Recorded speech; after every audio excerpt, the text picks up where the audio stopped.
Try to stay dead this time. Hello, my name is Will and you're listening to Exploding Helicopter, the only podcast in the world that's decoding the DNA of films where helicopters explode. Now, back in 1996, everyone was talking about Dolly the sheep. No humble farmyard animal, she was in fact a scientific breakthrough. That's because Dolly was the first mammal ever to be cloned, raising the possibility that human cloning may just be a few years away. That idea is the launching point for the film we're looking at on this show, the Arnold Schwarzenegger sci-fi vehicle, The Sixth Day. Joining me to discuss the film is a man who's living proof of why we desperately need scientists to improve the reproduction of our species. With me today is my good friend Dara. How you doing, buddy? Hello, mate. Yeah, I was thinking perhaps of getting myself cloned so I could just do these podcasts from somewhere else and have some poor sucker put up with these crap films you made me watch. Well, it's been a while since we've done one of these shows, and it's your enthusiasm for this project that I have missed in that time. So it's good to have you back, chomping at the bit to get stuck into another cracking film. Oh, it's good stuff, Will. It's really good stuff. Well, I like to think that, as I say, it's been a while since we've done one of these, and I like to think that you've been missing this secretly, but it's probably better you don't answer that question and shatter all of my illusions. But given the theme of this film, I did wonder how you felt about cloning, because I've been wondering what would happen if you met your own clone, and, I kind of think there's a vain part of you that would be very excited about meeting your own double, but similarly... I would love that, Will. I'd love to meet my clone. I think we would be best friends, and we would just obviously agree with each other, and, I think we'd make the perfect team. I was thinking about it because obviously Schwarzenegger in this film he's very blasé about meeting his identical double. I've probably been a little bit more shocked and want to know a little bit more about the process. But yeah, I certainly would be keen to meet another version of myself. Why not? Well, you say that, but I don't know how much you thought about it, because I thought there would be a part of you that would be very excited about doing that. But I also thought there would be a part of you, that kind of, there'd be a part of you, that sort of vanity part of you, that would make you immediately jealous that there's someone else out there who could, steal your limelight. So, it made me wonder, which way you'd go on this. No, I think we'd have an understanding, my clone and I, where we would work for our mutual benefit and, in fact, be more productive than just one of me on my own. So this is a welcome addition. Obviously, we need to be moving from just putting ears on mice to actually full human cloning. So, I could meet my exact clone and we could work together. Or B, I just might have 5 clones just to do all the crap that I don't want to do, i.e. podcast reviews, going to work, shopping, cleaning the house, giving me more time to, go on holiday and enjoy myself. Wow. There you go. Well, hopefully scientists will deliver you this exciting future which you crave. Okay, I think it's time to get stuck into The Sixth Day. Cue the tinkly piano music.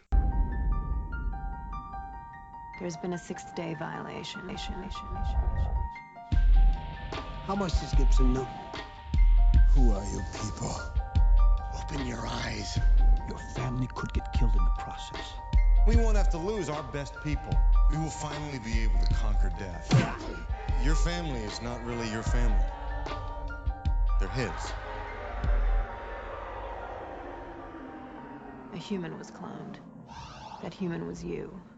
Kind of takes the fun out of being alive, doesn't it? Tell me why I'm a threat. The Supreme Court upheld the laws against human cloning. Why kill me and not the clone? You saw him. He didn't see you. Daddy? We found him. They'll do anything to destroy the evidence. And you're the evidence. He has a wife and kid, right?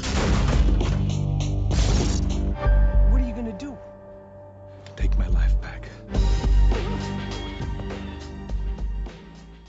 The Sixth Day takes place in the near future during a time when human cloning is possible but has already been banned across the world. Arnold Schwarzenegger is a humble helicopter pilot who accidentally finds himself caught up in a massive conspiracy when a shady businessman, who is secretly engaged in illegal human cloning, is murdered by religious extremists opposed to this sort of science freakery. As a consequence, Arnie is cloned by accident and thrust into a struggle to protect himself and his family from the conspirators who want to keep human cloning a secret. The Sixth Day was released in the year 2000. Alongside Schwarzenegger, the cast also features Hollywood royalty in the shape of Tony Goldwyn as Drucker, the shady businessman running the illegal cloning operation. The great Robert Duvall turns up as the scientific brains behind the duplicitous duplication. Raspy-voiced character actor Michael Rapaport turns up as an assassin, alongside Terry Crews, who's making his screen debut. The film was directed by Roger Spottiswoode, whose very varied career includes helming Air America, Turner and Hooch, and the notorious Sly Stallone stinker Stop or My Mom Will Shoot. Roger also directed the Bond film Tomorrow Never Dies, which features a very exciting exploding helicopter scene. The Sixth Day has a 5.9 rating on IMDb and a 32% audience rating on Rotten Tomatoes. Roger Ebert described it as a well-crafted entertainment containing enough ideas to qualify it as science fiction and not just as a futurist thriller, while the New York Post praise was more qualified, saying that whilst an undistinguished thriller, it was the most entertaining movie from the aging action star for some time. But Dara, let's find out what you thought. What did you make of The Sixth Day? Will, you're doing a very good job in making this film sound a lot more interesting than it actually was. The whole thing had a vibe of a made-for-TV movie for me. It's interesting you mention the CV of Robert Spottiswoode, because after this film, it basically, looking at his filmography, almost killed his career, because he had done a lot of TV work around this sort of period. It kind of had those jump cuts, and the style of it just felt that it could easily been a made-for-TV movie. Don't get me wrong, there's some really clever and good ideas buried in the kind of humdrum direction and script. Great ideas about obviously the main point of this film is the cloning issue. So there's some really clever ideas about cloning sort of buried in the mix here. Just the execution of those ideas just felt a bit sort of mundane. It's pretty much a humorless film. I think we were discussing before, and it's almost like it falls between two stools. It's not clever enough to be an intelligent sci-fi film, and it's not sort of dumb enough to be your typical Arnie shoot 'em up. So it kind of, I really didn't enjoy this film very much at all. Oh dear, I'm sorry to hear that, because it's a hard job I have trying to find a watchable film for you to do on this podcast. But I think I'm a bit warmer on this film than you are. I thought this was a pretty decent sci-fi film. It's I'd agree with you. It's certainly not top tier Arnie fare, but as you've mentioned, I think there are some really good ideas within this film, and it creates a very, I think, interesting world in which the story is taking place. But it does have some sort of notable flaws, and I think, unfortunately, Arnie is the wrong fit for this movie. And, I haven't... I kind of did a little bit of research. I couldn't really find too much about the making of this film. I do wonder if this film really was an Arnold. I wonder if it was a kind of a more straight sci-fi film that when Arnold Schwarzenegger got involved, it was kind of then reshaped a bit to kind of make more of an action. To make it more of a sort of typical Arnold Schwarzenegger film. But do you think Spottiswoode was the first choice? I mean, it's missing. It's crying out for Verhoeven to direct it. It's missing sort of some of that satire, or something like a Cronenberg, just to give it kind of that dystopian future. It felt kind of, I don't know whether I always get interested in the process, because there's a lot of things that make up a film. I thought the production design of this is really unimaginative. I mean, some of the ideas, like fridges that tell you when their milk is running out, or the pets where you can clone your pet, and some of the ideas are great. They just didn't feel very believable or interesting. And I just wonder whether that's production design, is that director's choice? Well, apparently Joe Dante was in the frame to direct this film. Now, I don't know how familiar you are with his CV, but like a running theme throughout his films is, he's a great satirist. He's always sending up in his movies perhaps different elements of society, and I can kind of see how this material might be in his wheelhouse, and I think it would have been interesting to see what he did with the film. But we got Roger Spottiswoode, who I think he does, in many ways, I think he does a good job. I mean, the film does look a bit dated, but It looks really dated now. Yeah, but I think that is just, I kind of think you can't necessarily hold that against a film. I think, I remember seeing this at the time, and it looked a good looking film at that particular time. And But you say that, but look at something like Total Recall. I could watch Total Recall today, and it still hold up for me, even though some of the computer technology seems a little clunky. That works. It's a totally believable world.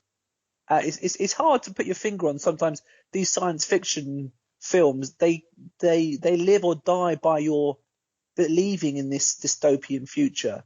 And I could well see there being a day where cloning is, they talk about cloning now in terms of having a cloned organs. I don't think they're a huge distance away from actually doing that.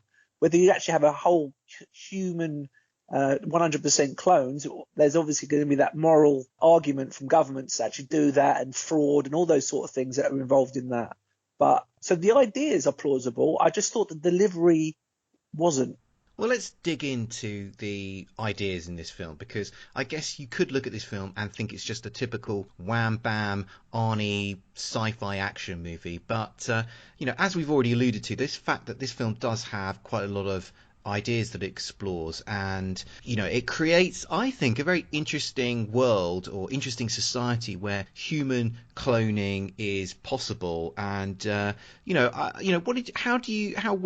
do you think the film sort of tackled those particular ideas?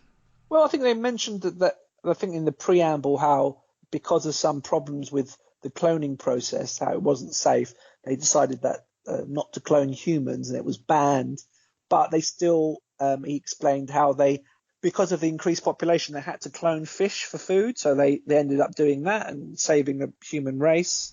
And they're also cloning, we learn within the film, there is also legal cloning of individual organs for organ transplants. That's legal.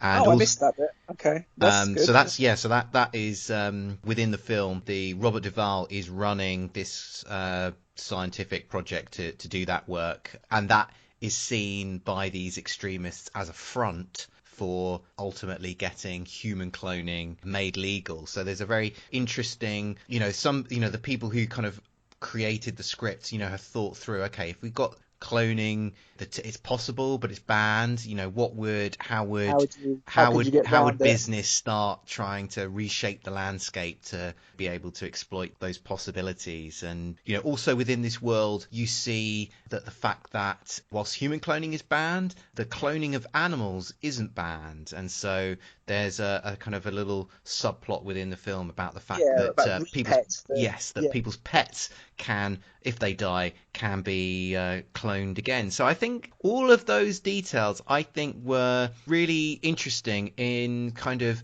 it feels like it's a fully fledged world that they've come up with. I take your point. When you start to dig into this film, they have thought about quite a few of the intricacies, but I don't know. There's sort of little patches where you think you could go in a different tangent, and then they just veer back into chase scenes. And Arnold Schwarzenegger, right, is supposed to be a family man, apple pie eating family man, loves his wife, runs a ski school, and within 2 seconds he's shooting bad guys with a laser gun, and he's twisting people's necks. It's not believable. It's a weird combination. It doesn't work. So therefore, I guess it undermines the good work or the interesting plot points there are in this film. Well, I think that gets us onto something that we were going to sort of, I guess, talk about a little bit later, which is Arnie's performance in this film. And as we've kind of already sort of danced around a little bit, I think he's miscast in this movie. And I suspect that, according to the sort of the trivia on this movie, Kevin Costner was originally lined up to do this movie, but it conflicted with another project that he was committed to.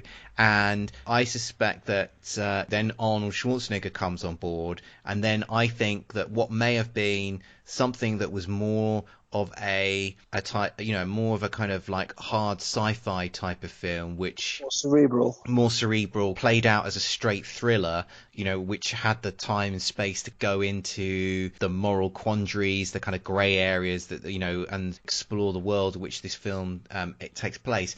The material then gets reshaped a bit to give it that more sort of what people expect typically from an Arnold Schwarzenegger movie. So, because I think we come back to that point that, as you were saying, where we're saying it falls between two stools of an intelligent sci-fi film and an action movie. And I don't think where it lands in the middle is not a happy place for it. Yeah, I mean, Total Recall obviously doesn't discuss cloning as such, but a similar type of atmosphere. Isn't he just a simple miner? But somehow, because maybe I think in that one they transfer. He's going under the guise of being a spy. It's more believable because he's gone through a change of process in his brain that gives him this ability to kind of shoot, and he doesn't know how these powers have come about. So that completely works. But nothing's happened to him apart from him being cloned. You don't suddenly turn from a family man running just a business to being a killer. Well, he is given a backstory of having been in the army in this film. So I completely missed that. Come on, Dara. Like, I need you to be paying attention. I think my eyes might have been closed at that point. Will. So that's how he knows how to build those bombs, because he makes a reference to his time in the army and fighting in the rainforest wars. Can you imagine the America of 2018 fighting in a war to save the rainforests? It's pretty hard to imagine, but not if you sign out of the climate change agreement. It's probably not going to be the first thing on your agenda. Well, actually, maybe that's why you sign out of the climate change, so you can wage proper war on the destroy the forest, maybe. Yeah, that could be the reason. Okay, well, there you go. It's all coming together. Yeah. Trump's apocalypse. But we're getting kind of slightly off the point. So, he is given that backstory to his character, but it just doesn't. Yeah, as you say, he just.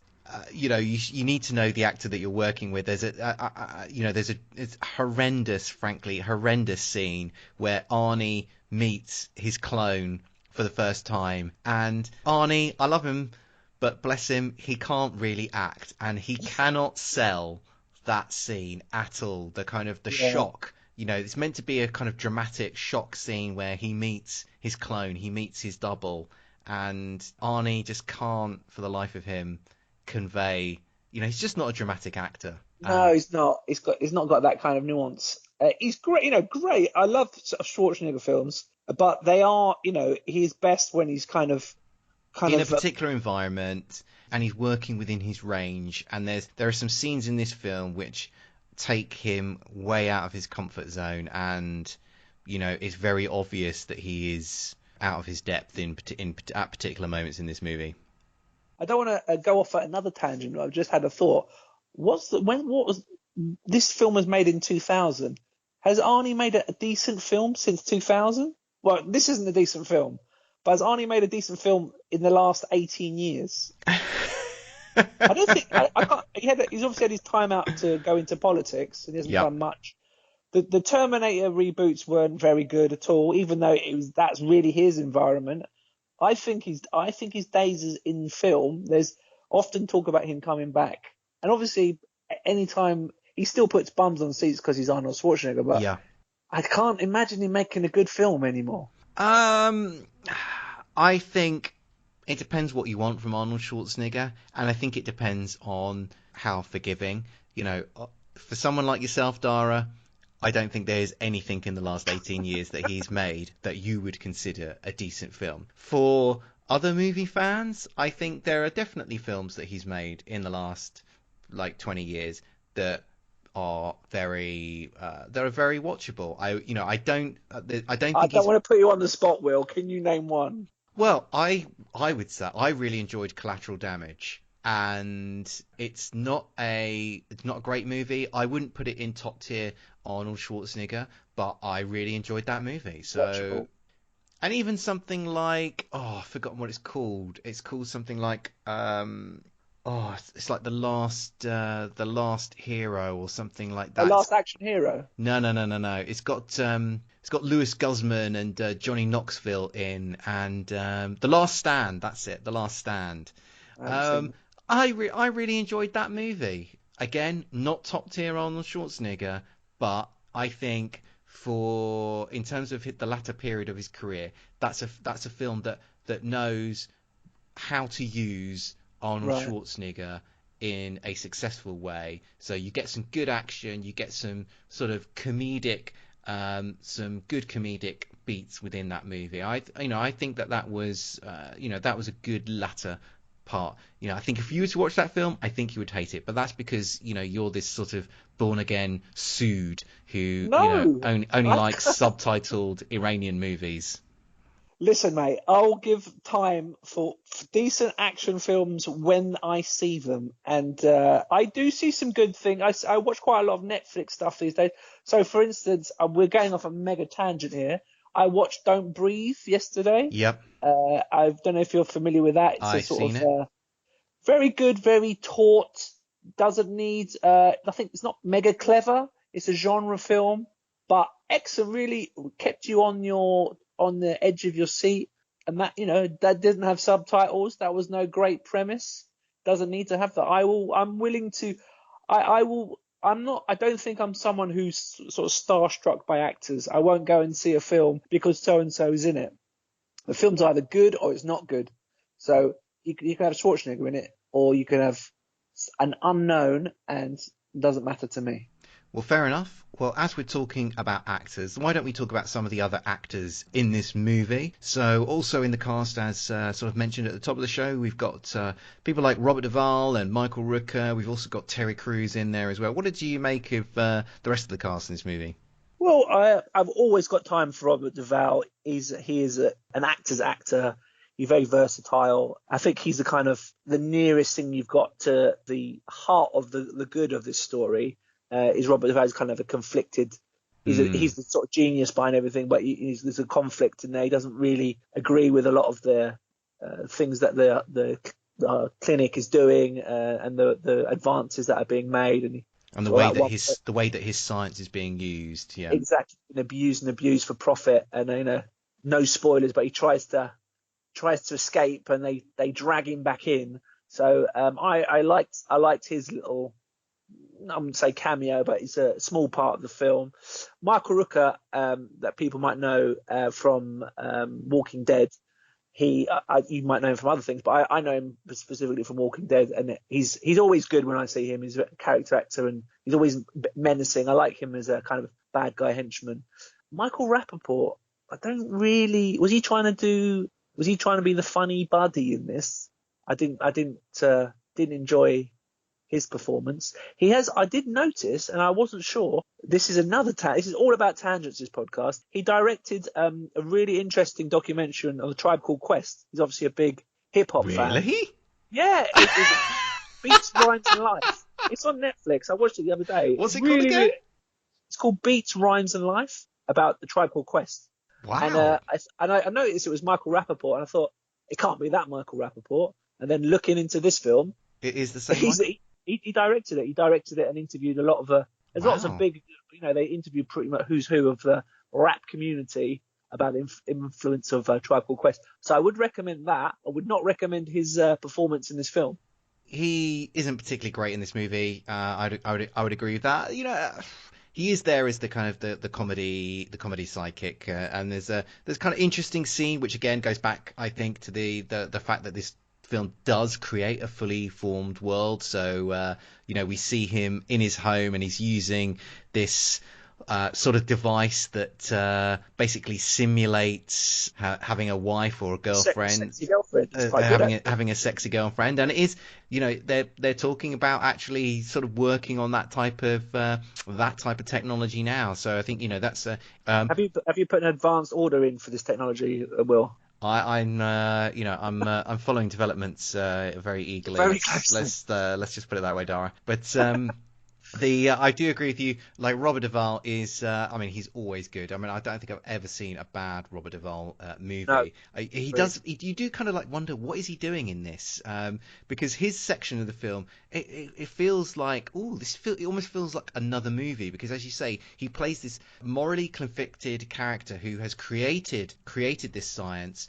He has a wife who is terminally ill, but she has actually refused to be cloned. And, Robert Duvall then later realizes she's a clone and says, I've had enough of this. I'm not your real wife. And he kind of comes to terms with that. See, that was another potential quite interesting moral. I mean, you could almost make a whole movie just out of that. Yeah, absolutely.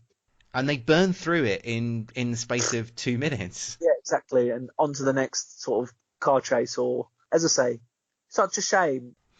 And you were talking about Michael Rooker, and you were also sort of saying there wasn't any humour in this film, but there's a very funny moment with Michael Rooker where one of his henchmen cohorts is killed, and obviously he's going to be cloned and regenerated, but obviously they need to keep that secret. So there's a bystander looking on, going, "Oh, he's dead, surely." He looks quite dead, doesn't he? And then Michael Rooker says, he kind of touches his neck and just sort of says, no, strong. There's a strong pulse.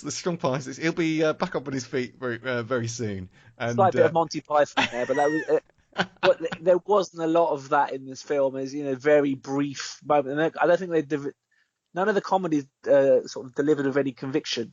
You expect a little bit of, in these action films, they trade off action and humor kind of to bring it up and down, and you didn't get hardly any humor in this film. So humor perhaps has a lot more importance in action than we maybe give it credit for. Very possibly. One to ponder on.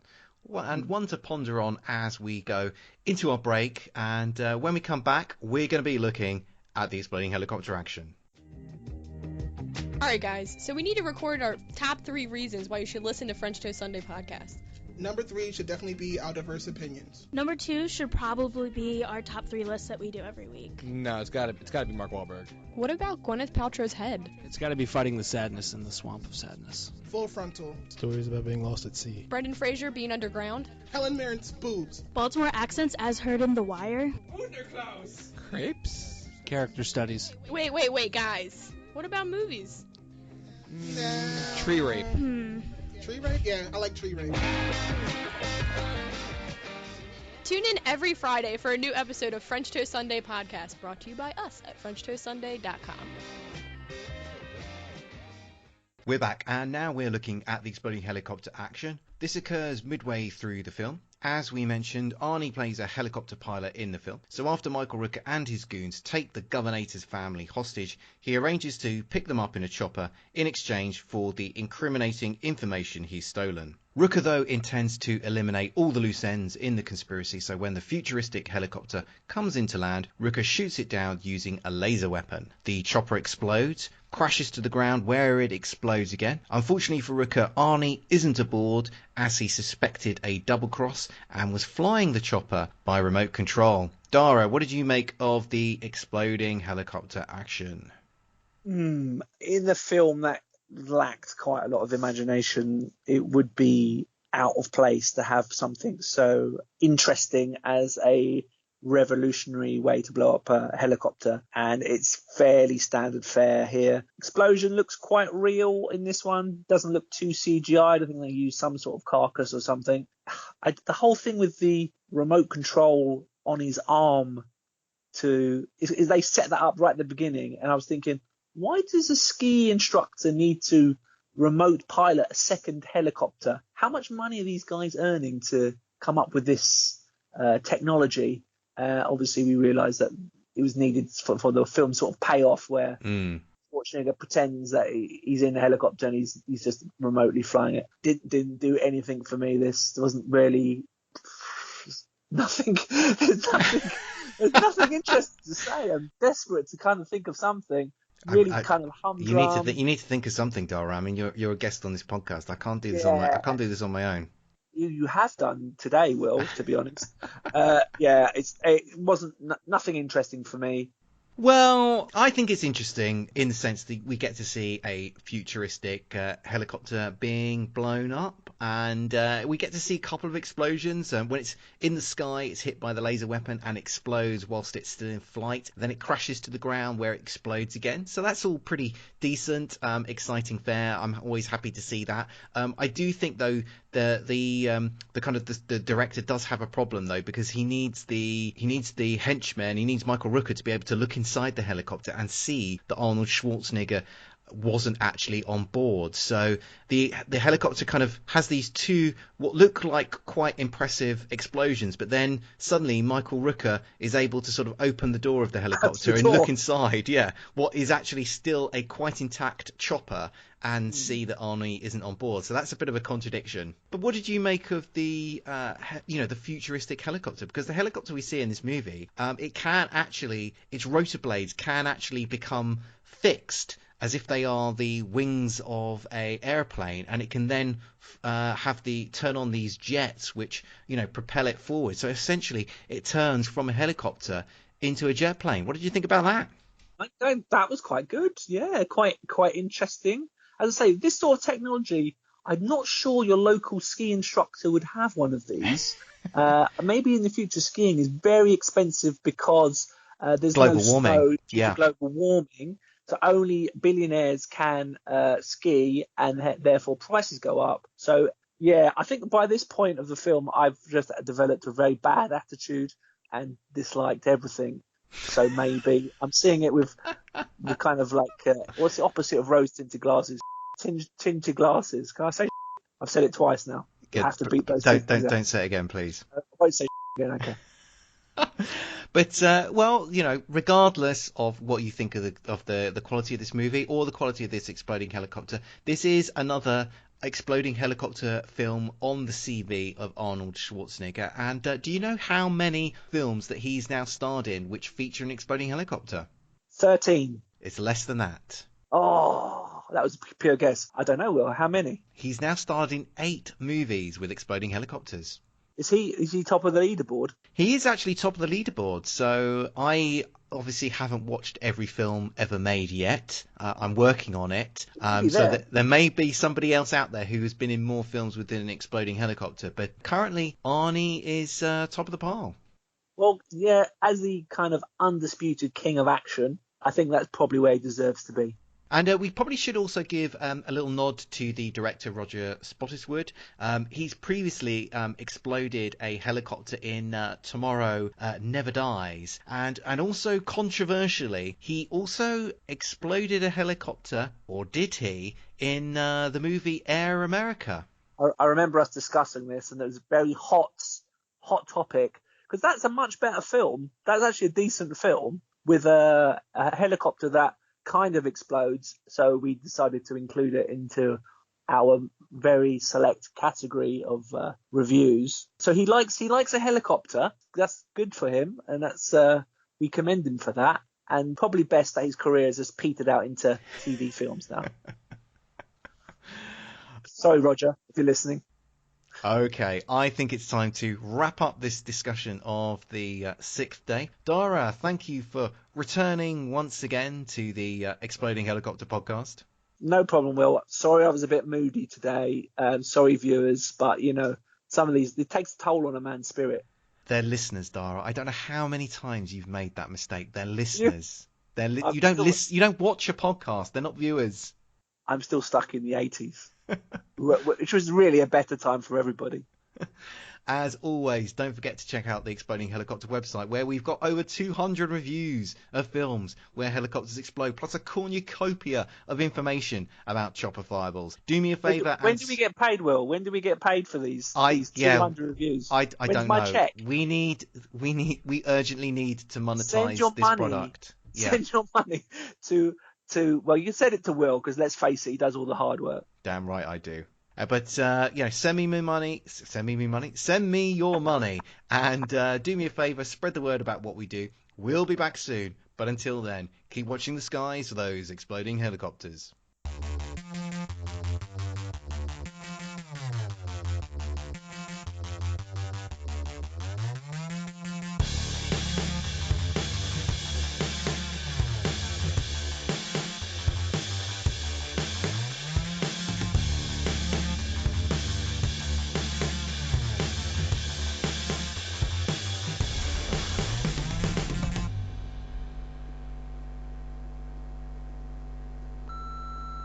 This podcast is a proud member of the Lamb Podcasting Network. Find the network at largeassmovieblogs.com.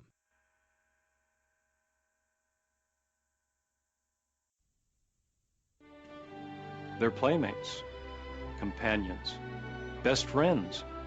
They keep our secrets and give us unconditional love. They're members of the family. But because of their shorter lifespans, these family members can't help but break our hearts. Until now. Should accident, illness, or age end your pet's natural life, our proven genetic technology can have him back the same day in perfect health with 0 defects guaranteed. Your pet doesn't want to break your heart. Thanks to Repet, he never has to.